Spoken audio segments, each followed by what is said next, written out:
It is inevitable that we as humans will make mistakes. That much can be said. However, we are going to have to put things in perspective for ourselves one way or another. There are days when we just need to take ourselves aside and go, hey, I messed up back there. But at least I didn't acquire myself a demonic sugar daddy and land myself in a whole lot of trouble.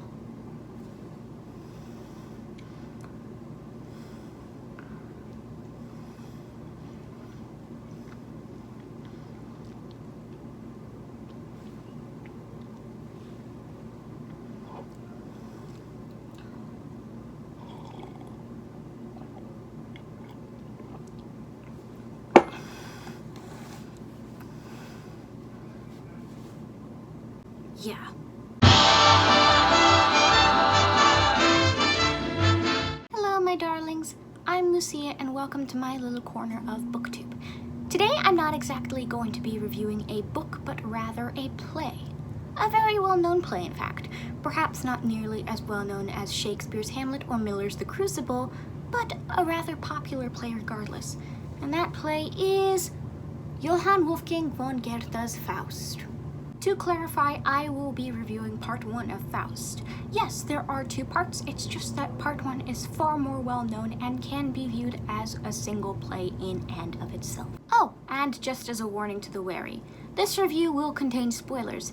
If you're looking to get into Faust blind, I would recommend that you try and find a version of it for yourself. I do have a physical copy, but I'm certain that you'd be able to find at least one translation on the internet. It was published quite a long time ago, so I'm certain by now it's in the public domain. With that out of the way, let us take a look at what we'd give up our souls for as I recount my thoughts on Faust in this review.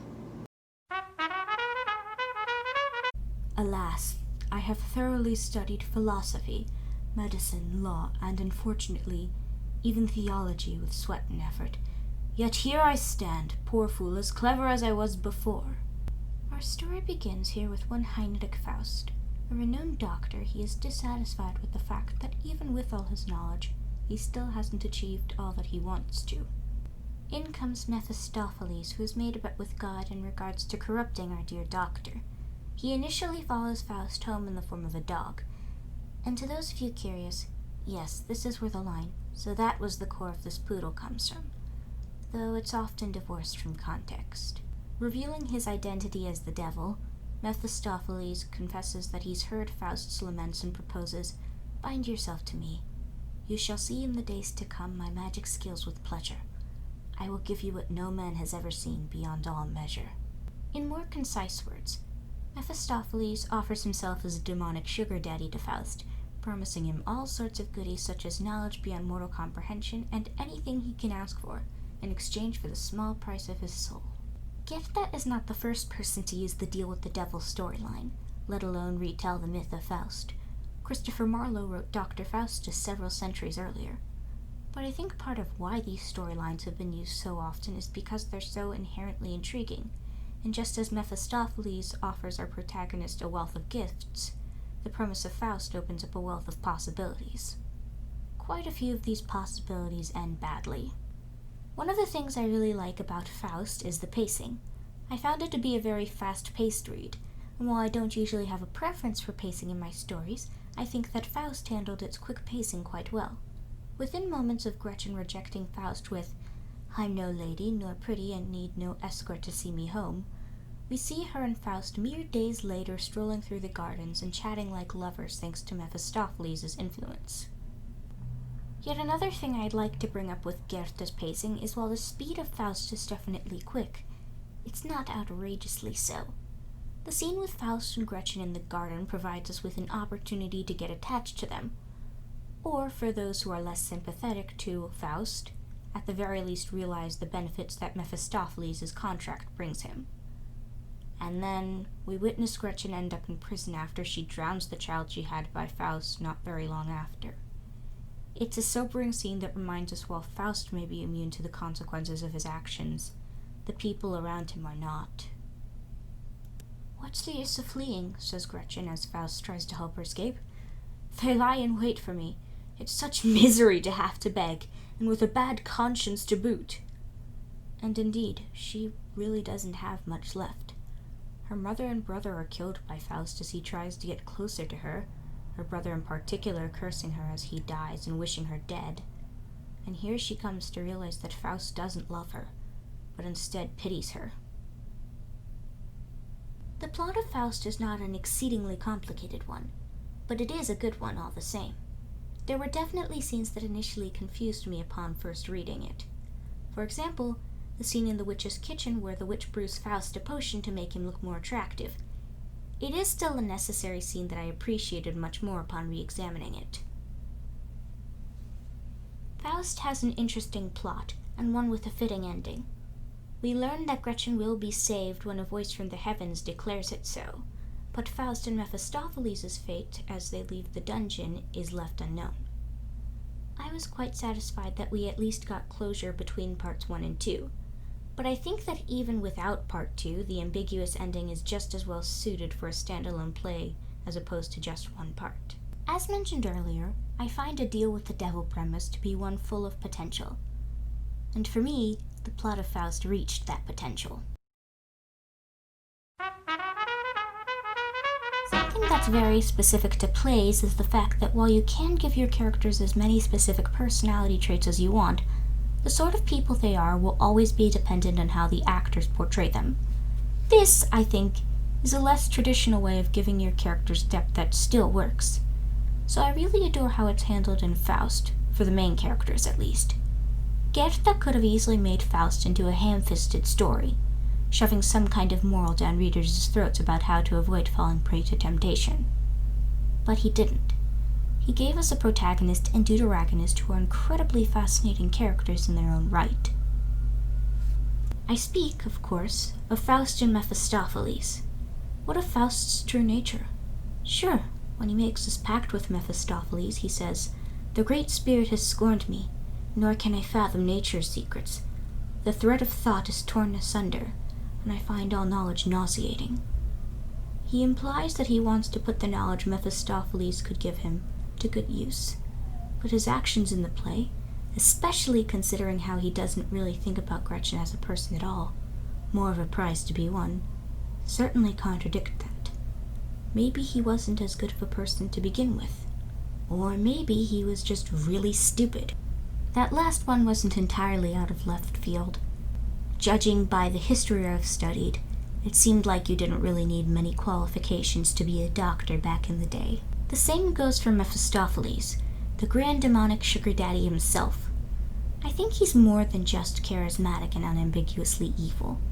When Faust declares his love for Gretchen and how much he wants her, Mephistopheles discourages him not just by saying Gretchen has left confessional, and therefore would make his job more difficult, but that "you talk like some lewd fellow who craves every flower for himself, and fancies in his conceit that there's no virtue or favor that cannot be plucked. But that isn't always so." Mephistopheles' motives become murkier as the story goes on, and it makes you wonder if he does end up genuinely caring for Faust. Heck, even Gretchen is given some depth in the play. At first glance, she can be interpreted as a stock ingenue whose only purpose is to be a love interest to Faust, and for the most part she is. Most likely due to the unfortunate but common period-typical sexism of the early 19th century. But then we get a look at Gretchen when she confesses to Faust that her home life is not the easiest one. She lives alone with her mother, while her father left behind plenty of money, a little house and garden outside the city. But now I have mostly quiet days. My brother is a soldier, and my little sister is dead.